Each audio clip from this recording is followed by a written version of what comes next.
Salut à tous, c'est Florian d'IT Connect. Bienvenue dans cette vidéo où l'on va parler de bureautique et plus particulièrement de modification de fichiers PDF, puisque aujourd'hui je vais vous présenter l'application UPDF qui est un véritable couteau suisse pour modifier, manipuler, convertir les fichiers PDF. Alors, en entreprise, c'est un vrai sujet, hein, la modification de fichiers PDF. On a très souvent des utilisateurs qui vont nous solliciter pour avoir un logiciel de ce type. Alors, il y a plusieurs solutions sur le marché, notamment des solutions payantes comme celle que je vous présente aujourd'hui, mais qui est relativement abordable comme on va le voir.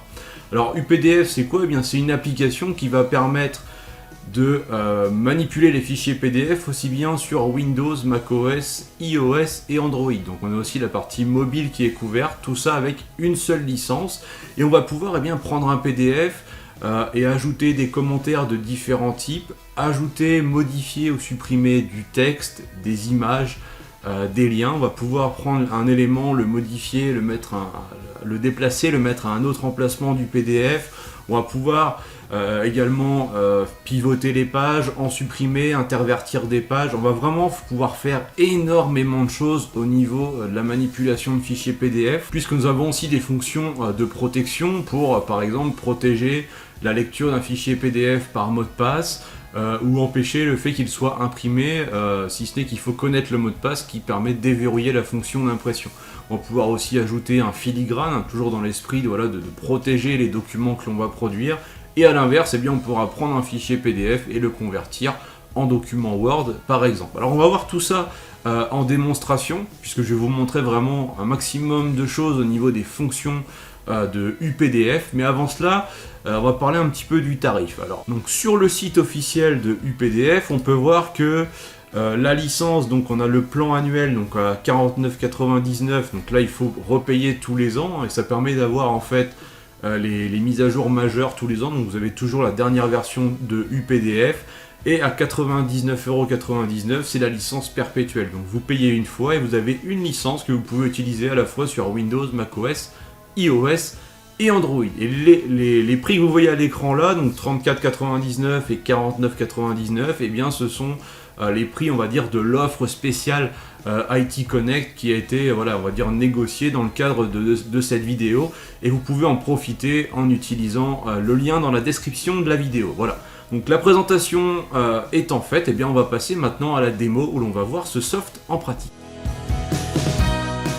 Après avoir téléchargé l'application sur le site officiel via le bouton télécharger, on va obtenir un exécutable de à peu près 15 mégas et on va pouvoir installer le logiciel, ce qui va se faire en quelques clics. Donc on va tout simplement cliquer sur installer. On peut voir que ça s'installe dans Programme File, UPDF, et on va l'installer en français. Plusieurs langues sont disponibles. Donc on fait installer. Là il va télécharger des sources supplémentaires et procéder à l'installation du logiciel. Et une fois que c'est fait, on va pouvoir commencer à en profiter. Donc pour cela, moi j'ai mis sur mon bureau ici un fichier PDF que j'ai récupéré sur internet. Donc ici on va pouvoir faire commencer. Donc on va pouvoir commencer à utiliser l'application. Une fois la licence activée, on a accès à l'intégralité des fonctions du logiciel. Donc quand on arrive dessus pour la première fois, on a la liste ici des fichiers qui ont été ouverts récemment. On pourra ouvrir d'un simple clic un nouveau fichier. Donc je vais ouvrir le PDF que j'ai récupéré sur le net, c'est une doc Microsoft sur Windows Server 2016, et on va voir de quelle manière on peut modifier ce fichier. Donc une fois qu'on a ouvert, déjà ce qu'on peut voir, c'est qu'on a sur la gauche des menus, sur la droite d'autres menus, et dans le haut des menus également pour tout ce qui va être zoom, passer d'une page à l'autre, et on a aussi un mode diaporama. Le mode diaporama est plutôt sympa, puisque quand on va le lancer, on a un mode, on va pouvoir faire comme si on était en train de lire un PowerPoint. Et si vous avez plusieurs écrans, ce qui est intéressant, c'est qu'on a un mode présentateur un petit peu comme avec PowerPoint. Là, c'est sur une VM avec un seul écran, donc forcément, je n'ai pas cette vue-là. Ensuite, donc, on voit aussi que l'on a le fichier qui s'est ouvert dans un onglet, donc on peut avoir un autre onglet dans lequel on va venir ouvrir un autre fichier PDF. Donc on peut ouvrir plusieurs fichiers PDF dans la même fenêtre, et on va passer après, nous en l'occurrence ici, faire un focus sur les fonctions d'édition. On va pouvoir s'intéresser à la première section qui est ici la partie commentaires. Alors on ne va pas simplement ajouter des commentaires textuels en forme d'infobulle comme on peut avoir dans d'autres solutions. Ici on pourra aller beaucoup plus loin avec tous les outils qui sont disponibles dans la partie supérieure. Donc on va pouvoir par exemple surligner sélectionner le titre ici, et choisir de mettre un petit surlignement ondulé comme ceci. On pourrait changer la couleur également. Après on peut aller plus loin, on peut dire tiens ça je voudrais le surligner, donc le mettre en surbrillance de la couleur que l'on souhaite à chaque fois. Et on a comme ça un certain nombre d'options qui vont nous permettre de commenter. On pourrait aussi décider d'encadrer une partie du document. Donc ça pourrait être sur un schéma, si on veut mettre quelque chose en évidence dans le cadre d'une correction, on peut le faire comme ceci. On a même également la possibilité d'ajouter des autocollants, donc on a tout un ensemble d'autocollants ici que l'on peut utiliser et que l'on peut venir positionner sur le PDF. Vraiment ça se fait de manière très simple, comme l'ensemble des fonctionnalités, c'est ce qu'on va voir, et c'est ce qui m'a plu en fait aussi avec cette solution. Au-delà du prix qui est attractif par rapport à ce que l'on peut trouver ailleurs, c'est la simplicité d'utilisation et la multitude de fonctions, d'outils que l'on a à chaque fois. Voilà, on peut ajouter également une zone de texte. Tout ça se fait vraiment très simplement, et à chaque fois on peut choisir le type de police, si c'est du gras, de l'italique, du standard, la taille de la police, la couleur, etc. Donc ça c'est pour la partie, on va dire, commentaire. Après on a la partie modification de fichiers PDF pur et dur, où là on va pouvoir vraiment modifier les éléments existants. Donc là je peux très bien le positionner ici, et venir écrire à la suite. De manière très simple, c'est comme si on éditait finalement un document Word à la volée. Ça se fait très simplement. Je peux dire tiens ça me plaît pas, je vais le mettre un petit peu plus par là, je peux le déplacer.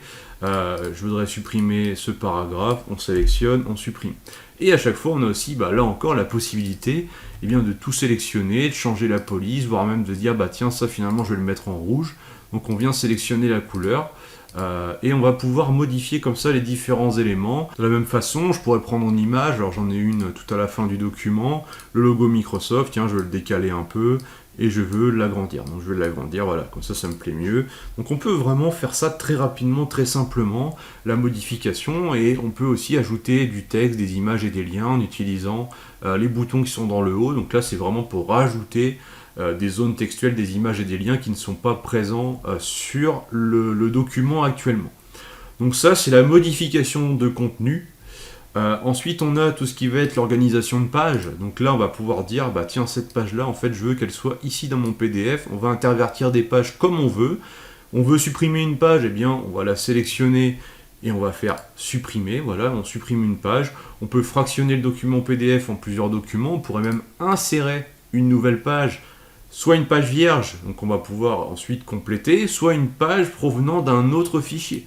Et on pourrait aussi faire la rotation d'une ou plusieurs pages. Donc là on a plus sur la structure, la vue d'ensemble du fichier, mais là encore on a plein d'options très facilement accessibles et surtout efficaces en fait, on peut le voir, c'est vraiment très, très simple, très efficace.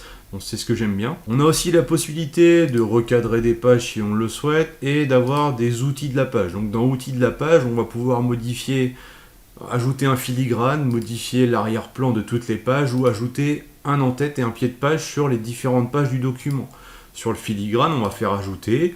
Là, on peut mettre donc document démo et on va choisir ce filigrane. Est-ce que je veux qu'il soit plutôt à la verticale, plutôt en diagonale? Et est-ce que c'est plutôt un filigrane simplement comme ça au milieu de la page ou qui va se répéter sur l'intégralité de la page comme ceci? On a plusieurs formules possibles. On va pouvoir gérer l'opacité également, la taille, la couleur, la police. À chaque fois on peut aller assez loin dans la personnalisation. On pourrait même utiliser une image si vous voulez mettre un logo en filigrane par exemple.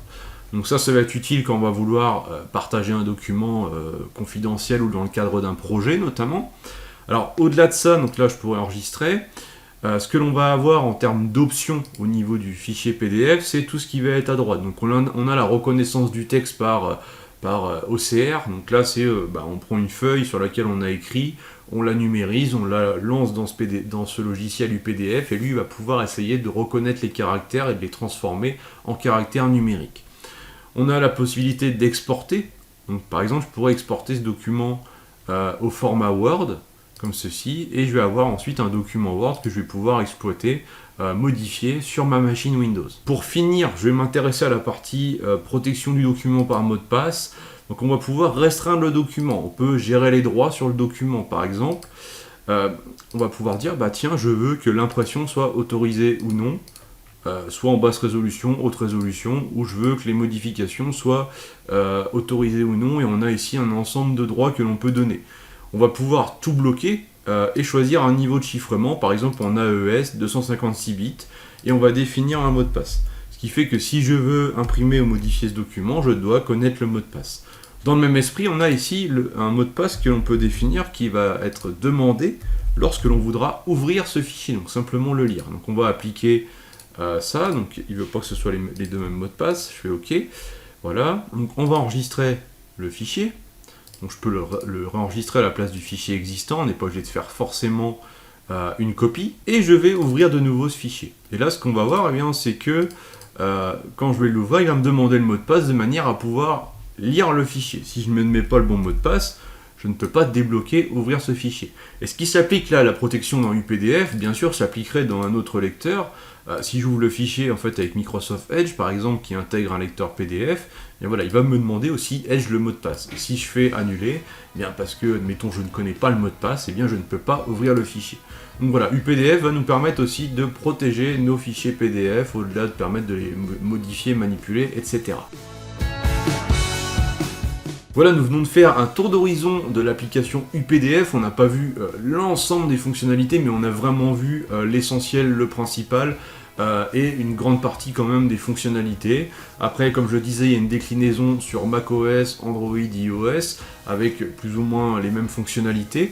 Donc on a ici une solution quand même relativement complète, un véritable couteau suisse même j'ai envie de dire, pour modifier les fichiers PDF.